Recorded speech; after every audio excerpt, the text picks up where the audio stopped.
agaasimi hore hay-adda nabad sugidda soomaaliya cabdulaahi maxamed cali sambaloshe ayaa dhaliilay qaabkii ay u dhacday doorashadii dhowaan ka dhacday magaalada jowhar ee gobolka shabeellada dhexe taasoo lagaga guulaystay kursigii hore ee baarlamaanka waxaana uu ku eedeeyey in dowladdu ay faragelin ku samaysay doorashadaas islamarkaasna ay dhaqaale ku taageertay murashaxii isaga kaga guulaystay nuur iidow beyle wariyeene haaruun macruuf ayaa kula xidhay khadka telefoonka ee muqdisho waxaana uu weydiiyey sida u arko doorashadaasi. bismillahi raxmaani raxiim. haarun waa mahadsantaha, waana ku faraxsanahay inaad ila soo xiriirtay oo aada waraysan ka qaadaysad. runtii waa run 8-labaatankii bishan January waxaan tartan ku galnay aniga iyo koox kaleeto oo danaynaysay kursigii aniga aan hadda ka hor daneeyay ee baarlamaanka. dabcan dabeeciyadna anigu hadda siyaasad ayaan ka shaqeeya. haddii meeshii xilkii dawladda ay magacooda laga qaaday meesha kale ii banaanday siidkaygii oo aan la buuxin inaan dib u noqdo fursadaas waa ii muuqatay.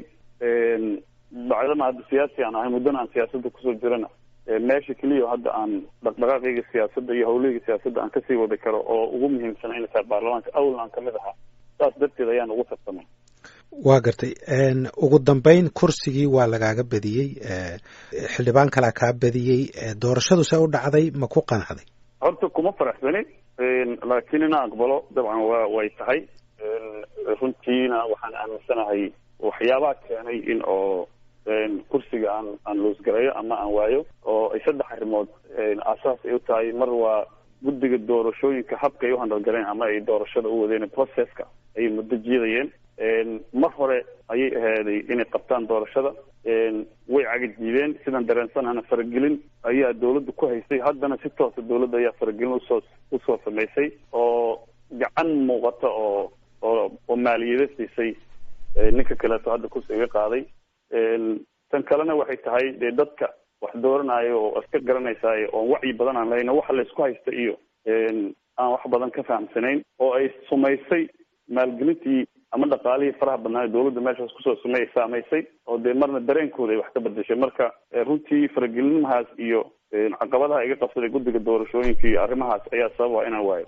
maxaad ku caddaynaysaa in dawladdu ay xildhibaanka kale taageeraysay? wax caddayna miyaad haysaa mise waa tuhunuun? wax tuhun la yidhaha ma jiraan. oo dadkaan waa dad ehela, waxba uma kala qarsana.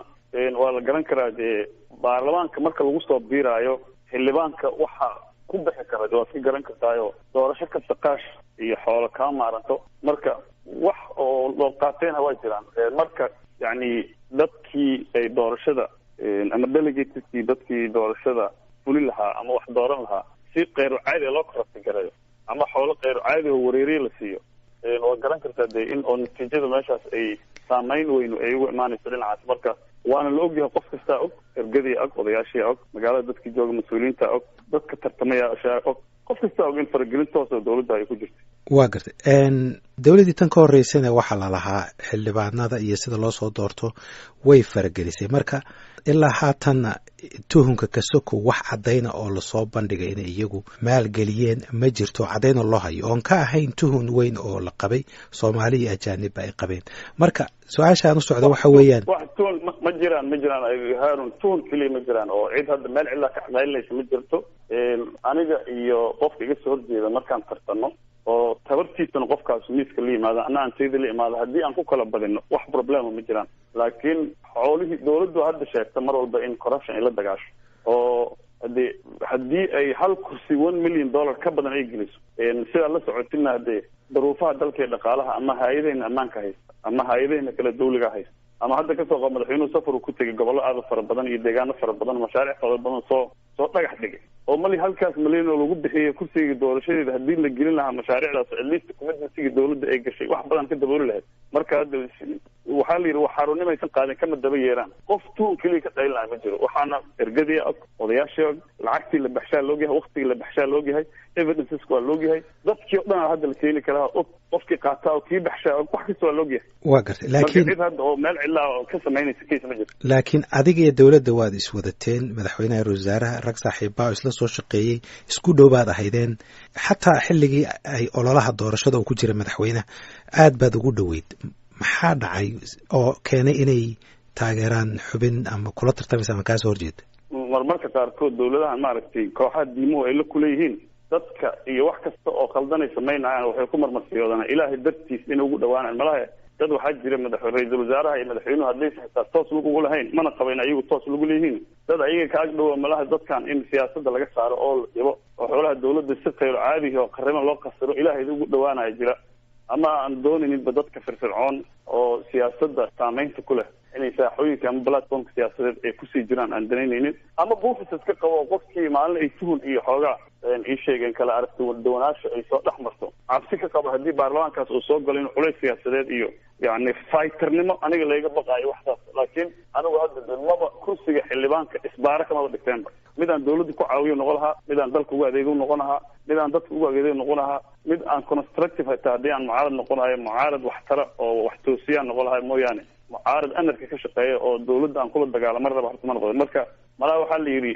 dhurwaayo ilmo isma jecla waana isneceb yihiin amana isyaqaanaan waa naba kala sheeko xumeeyey marmarka qaarkood waxaa jira macalinka inuu ardayda u fiican yahay laakiin kabiirka u dareema malaha kabiiradii ra-iisul wasaaraha madaxweynaha kasoo hesaya weerarkan si toos ugu lug lahaa waa gartay dabcan adiguna waad og tahay maxaan ku dadka siyaasadda la socdana waa ogyihiin madaxweynaha iyo ra-isul wasaaruhu midkoodna xisbi diineed inay ka tirsan yihiin kuma ogin taas waad ka qanacsantaad malayna waa leeyihin qaar alla qaar si toosa oo xisbi diimeed ugu jiro alla la aho ama dadka influenciga ama saamaynta ugu badan iyo go-aamada ku leh oo waxaa jira oo xiriir wada ka tirsan kooxa diino la yaqaana jira oo markaasina doonta hadda dee waa idaacado hebel iyo hebel lama dhihi karo laakiin waa dad la garan karo macnaa dad xiriir lala iyaga laakiin iyagu si toosa urur diineed uguma jiraan midkoodna ra-isul wasaaraha iyo madaxweynaha sax uguma jiraan laakiin dee laakiin kooxo allah waxay leeyihiin urur diimeedyo ah waa gartay waaye aan marka u gudbo ka tegitaankaagii ama xilka qaadistaadii taliyaha nabad sugidda see u dhacday bal arrintaasi wax yar faahfaahay wala hadda ma garan karo aniga dee markii hadda xilku dhicisu ay ugu dhacaysay may ayaan aasahay waa la socotaa habeenkii 8 October waa tii weerar naasaha lootuu lagu qaaday waa anagii ku howlanaynay markii weerarkii afjarna haddii dadkii dhaawacay iyo geerida kasoo gaartay si aan isbitaallo geyn moogi intay dhimateen markaas aasaan ku jirnay maleeshiya golaha wasiirada inay fadhiyaan xilka qaadistana waa la sheegay dabcan golaha wasiirada waxay sheegeen in oo xilka qaadista sabab ay tahay xil waajib gudashan la-aan waxaan rajaynayaa 8 February madaxweynuhu markuu sanad guuradiisii xilligii la doortay u dabaaldegi doono inuu waxyaaba uu ku faani doono ay kamid tahay ammaanka haddii si loogu faano ani ma garan doono ammaan taliyaashoodii ay fashilmeen si loogu faani doono madaxweynaha ra-isul wasaare u sheegi doonaana ma garan doono marka dabcan waxaan iska aaminsanahay inay kiis oo la xiriira ay tahay bacdana 14 October ay ka horreysay kana uu dhacay inay xilliyadaasna jawiga siyaasadeed oo iska qasnaa malaha xukuumadda waxay istiri ama ra-iisul wasaaraha iyo waxaas laga dhaadhiciyay haddii aadan tallaab qaadin oon aadan scapegoat samaysan ama qof aad ku kaarta baxdadaad ku kaarta baxdaada helin baarlamaanka ayaa culays iyo buuqaaga imaan doonaa marka kaarta bax way noqon kartaa waxaa kaloo isku dhici kara inuu jiray ayaa markaas soo jiitamaayo oo dee kala aragti duwanaansho siyaasadeed iyo waxuna inay jireen waa iska suurtagal inay taas la isahay waa gartay dadkan banaanka ka jooga siyaasadda Soomaaliya aad bay u dhaliilayeen hay'adaha amniga iyo waxqabadkooda oo ay ku tilmaamayeen inay fadhiid yihiin oo aysan ka hortagin qaraxyada al-shabaab sidaan la soconana inta qaraxee ka dhacday magaalada 2017 oo ku jirto muddadii aad xilka taliyaha nabad sugidda aad bay u badnaayeen weerarkii ugu xumaaba ku jiray abid ka dhaca kaliya ma aha Soomaaliya Africa oo dhan dadka ugu badan ay ku dhinteen marka miyaan la dhihi karin arrintaasi guuldarray ahayd guuldarro marna ma ahan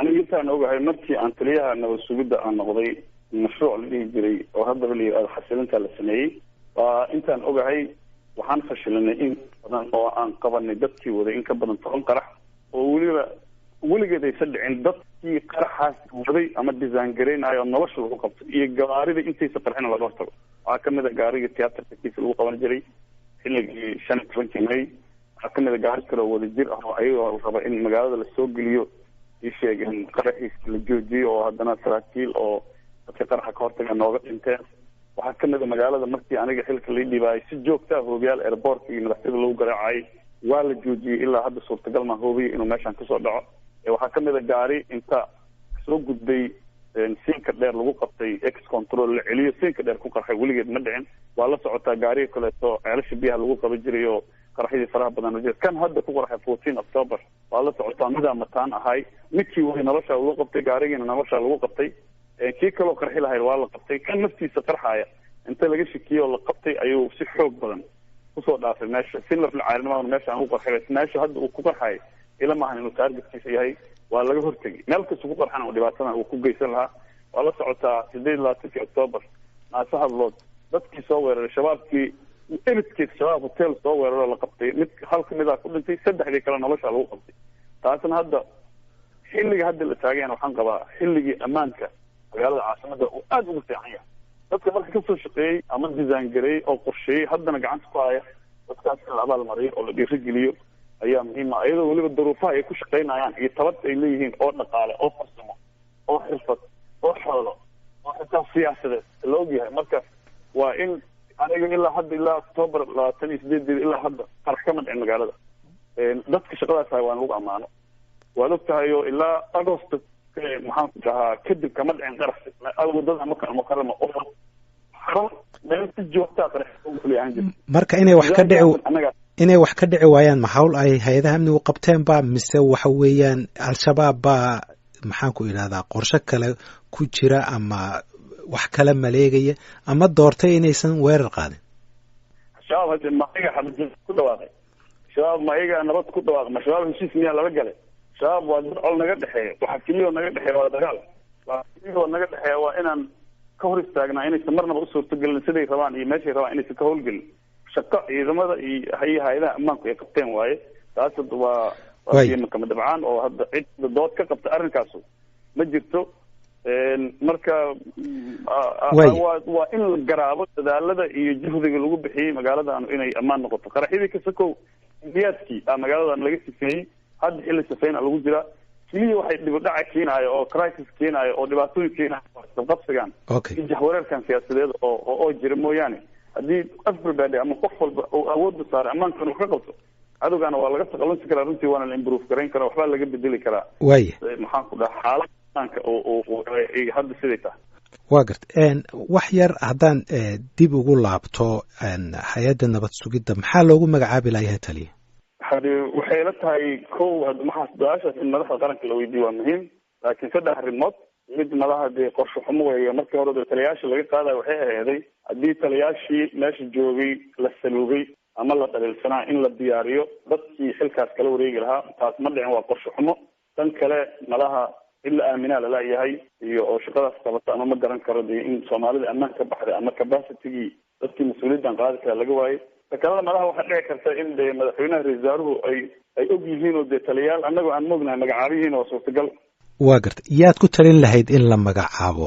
hadda meesha waxaa sii haya ku-xigeenkaagii ood adigu maaragtay aad keentay hay-adda ma kula tahay inuu sii wadi karo hay-adda hadda waa wadaada intuu hadda joogayba dee wax dhacay oo dhibaataa ma jirin dee ammaanku hagaagsanaa waa nin dhalinyaro ah in fursad la siiyo waa mudan yahay waa inod dad fara badan oo kale soomaalida mudan waa jira laakiin anigu hadee dacwadaha meesha aan ka tegay ma jeclo inaan hadda aan faragasto hebel ha loo magacaabay iyo hebel ha laga daayo iyo waxaas aan dhaho haddii aad madaxweynaha ra-isul wasaaraha ay private advice weydiiyaan oo wax kale laakiin hadda publicly hebel ha loo dhiibay iyo hebel ha laga qaado taladeyda maaha waxaaba dhici karta kii ha loo dhiiba aan dhaho markaas fursad u lahaa inuu ka baabacdo waa garta madaxweynaha dabcan waad mudda istaqaaneen markii lasoo doortay shacbiyad fara badan ba aada u soo dhoweeyey doorashadiisa dhowaanna safar buu ku maray gobolada meeluhu tegay aad baa looga soo dhoweeyey niyad wanaag fara badan baa loo muujiyey dareenkaagu arrintaa muxuu yahay madaxweynuhu waa fiican yahay inuu dee uu safaro uu ku kala bixiyo goobo kala duwan iyo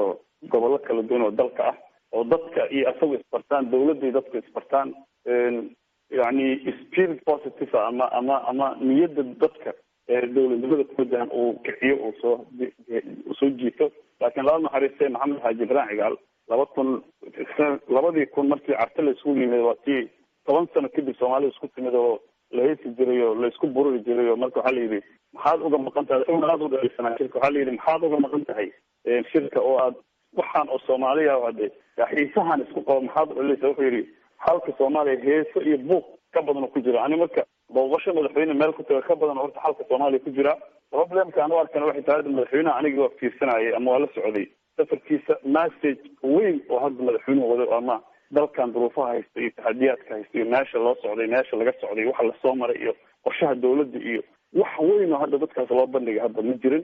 Waxaa kaloo jiray wuxuu u bandhigay arrinta dib u heshiisiinta, safarkii dib u heshiisiin, socdaalkii dib u heshiisiinta ugu magac daray meelo badanna aad baa runtii looga soo dhaway. titleka saas uu ahaa, laakiin fariin dib u heshiisiineed ama isheeg dadku keliya ma dagaalsan. dalkan dib u dhac kale meelo fara badan ayaa ka haystaa. mashaariicda madaxweynuhu soo wada dhex dhigay. lacagtaas xagee laga keenaa? dekaduu xagee laga keenaa? dekada abi iyo dekad kale iyo kan iyo jidkan iyo isbitaalkan iyo waxaan. haddii ballanqaadkaas la fuli waayo, soo dadka iyo dawladda iskuma dhacayaan. soo dawladda dadku ka maaminbaxayso. dadku soo dawladda ka maaminbaxayo. waa gartay, laakiin wax oo iska popol camal oo waxba ka jirin laguma dhaqaaqayo. laakiin waxaa ka jira oo kaleeto madaxweynaha markuu meesha tegey garowe dagaal ka bilawday bukarad oo somaliland iyo puntland. madaxweyne waxba kama hadlin madaxweynaha yani waxaana la rabay message of peace inuu gudbiyo. maybe behind the scenes inuu ka hadlo, laakiin officially ugama hadlin.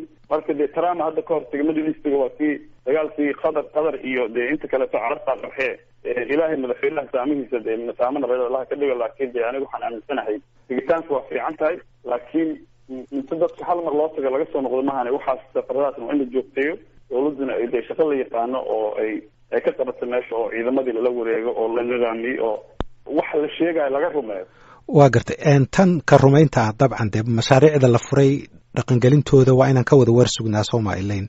weli lama gaarin waqtigii, laakiin maanta oo kale waxaan sii daynay annagaaba ogba. waa gartay.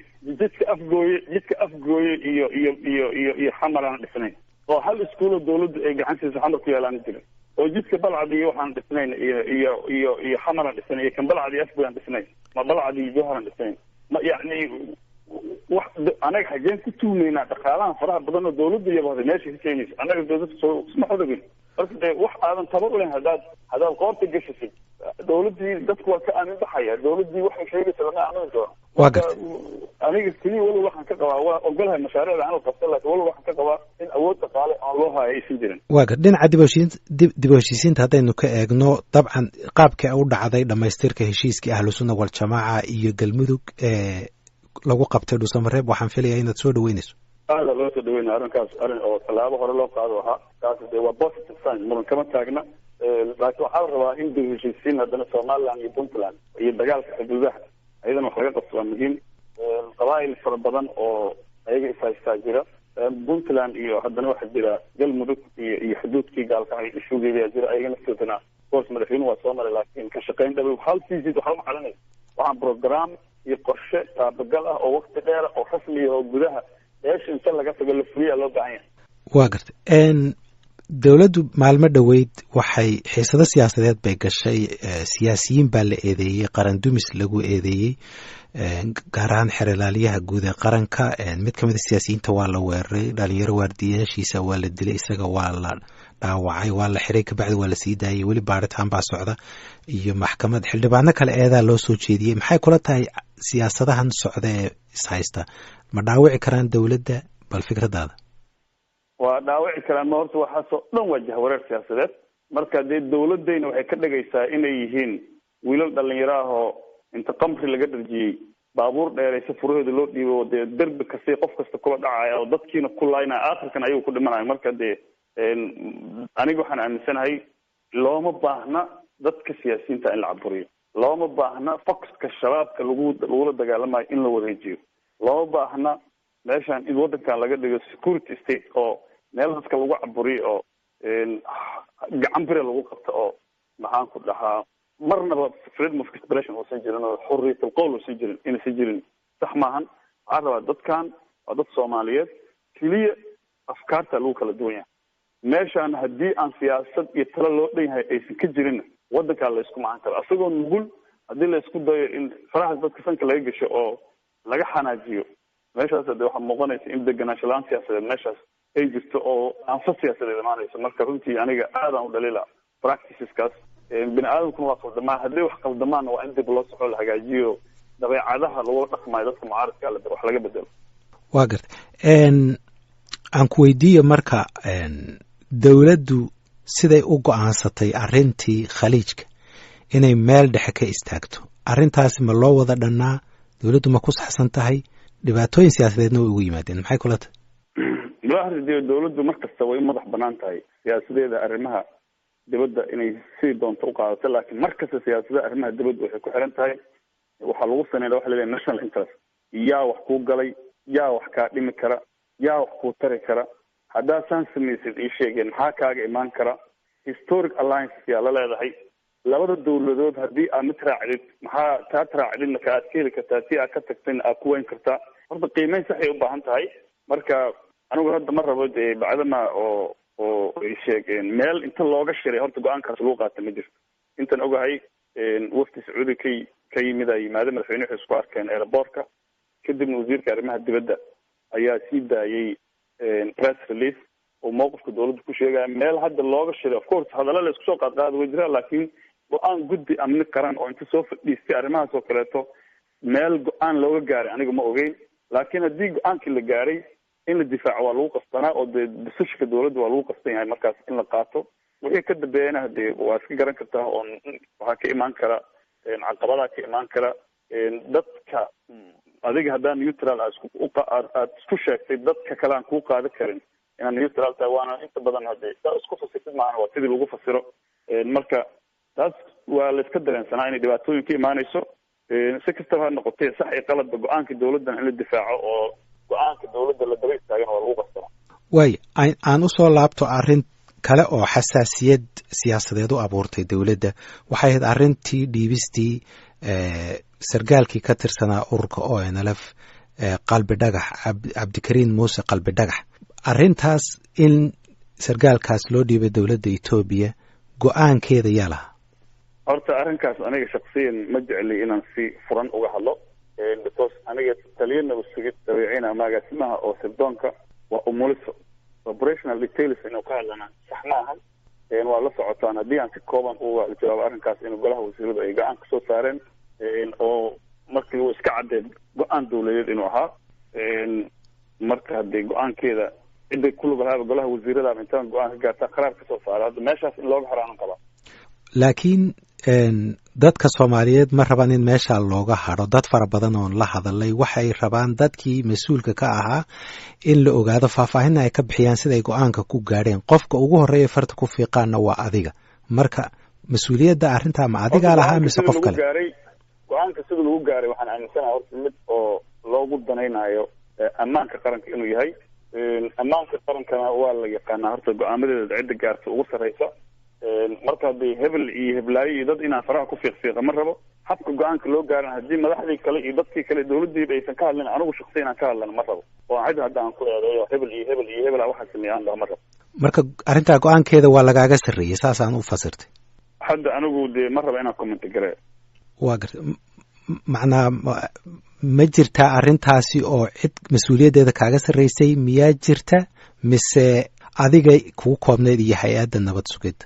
se waaba ogtahay golaha wasiirada soo intay fadhiisteen wasiirka faafinta uu hadlay, sababta loo dhiibay iyo waxa kalifay iyo go-aamo kaloo ka waaweyn soo lama qaadan. anigu hadii ma see go-aan dawladda aysan ogaan u qaadan kara aniga. markaas waxaa mogtahay haddii go-aan dawladda ka baxsan aan qaato in dawladda aniga qabsato sama. dabcan taasi waxay ahayd maareynta markii arrintu ay xasaasiyad badan abuurtay, siday u maareeyeen ayuu ka hadlay wasiirka warfaafintu. laakiin waxa kaloo jirtay hay-ad dadka ku dhadhow dawladda markii la wareystay inay dhaheen arrintani waxaa hawsheeda ugu weyn lahaa sambalolsha. marka arrinta haddaa adigu lahaydna u sheeg ummadda Soomaaliyeed, haddii aad lahaydna ciddii lahayd inaad sheegto, soo intaas kaagama habboona? maya anigu inaan farta isku fiiqo, qof kalena farta ku fiiqa ma rabo. waa gartay. waxaan qabaa dee mashruuca oo iyo hadalhaynta qalbi dhagax shaksiyan aniga waxaan qabaa inay dee oo halkaas looga haro. waa gartay. laakiin amnigii Soomaaliya maxay u tartay? hadday arrin amni ahayd maxay u tartay? amnigii Soomaaliya maxay ka tartay? maxay habana uma dhiban dee sooma. dabcan sow taageerayaal bay ka lumisay, laguma dadka ku doodaya taageerayaal fara badan bay ka lumisay sumcaddii dawladda. waxuma dhimin. kuwii facebooka bugtaha lumay, kuwii rasmiga ma lumin. waa gartay. marka waxaad weli taagan tahay go-aankaasi inuu ahaa mid saxa? haddiiba dawladdu gaartay yes waa sax. waa gartay. baarlamaan baa baadhay, waxay dhaheen qaabkii lagu dhiibayna qalad buu ahaa, sidii loo soo qabtayna qalad buu ahaa. waxaa kale sheegeen inuu nin muwaadin Soomaaliyeed oo ciidanka Soomaaliya kasoo tirsanaa inuu ahaa. aniga please arrinkaas qalbi dhagax wax badan inaan ka sheega ma rabo baarlamaankuna habkii hadda ay u qoreen hab oo xitaa very unprofessional ah waa garta marka ma rabo wax badan inaad iga qodqodid oo qalbi dhagax ku saabsan waa garta wax yar haddii aan su-aashay ugu dambaysa qalbi dhagax kaa weydiiyo waxaa la sheegayaa in maxaan ku idhahdaa qaabka xataa loo waday indhaha laga duubay diyaarad la saaray maxaan ku idhaahdaa meelo kala duwan la mariyey dhib fara badan uu maray arrintaas may jirtaa waxba kama ogi taasna kaasi wuxuu ahaa agaasimiye hore hay-adda nabad sugidda soomaaliya cabdulaahi maxamed cali sambaloolshe oo khadka telefoonka ee muqdisho ugu warramayey waryahayga haarun macruuf